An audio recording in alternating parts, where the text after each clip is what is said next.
এইটুকু একটা ডালে এত বড় একটা গোলাপ বাড়ি থেকে এনেছিলাম।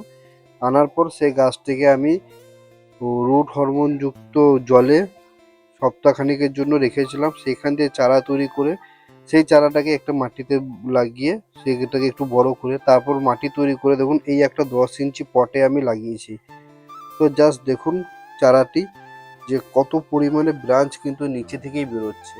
এর কিন্তু কোনো মেন শাখা নাই, এর যে মেন শাখা জাস্ট এইটুকু, এইটাকে কিন্তু আমি পুরোপুরি মাটির তলে ঢুকিয়ে দিয়েছি।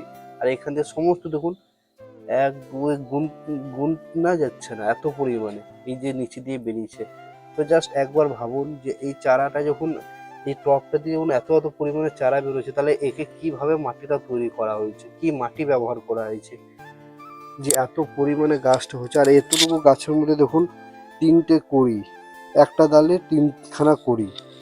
এইখানে একটা কড়ি আসছে, ক্যামেরাতে লিখছি কিনা বলতে পারছি না, ফোকাস হচ্ছে না। এবং দেখুন নিচে একটা কড়ি, এইটুকু গাছে চারিপাশে কড়ি, চারিপাশে ব্রাঞ্চ। এটা শুধু আমার কাছে সম্ভব। তো আপনাদেরও যদি বাগানে গোলাপ গাছ বাড়ছে না, তো অবশ্যই চ্যানেলটি সাবস্ক্রাইব করে রাখবেন আর পাশের বেল আইকনটি অন করে দিবেন।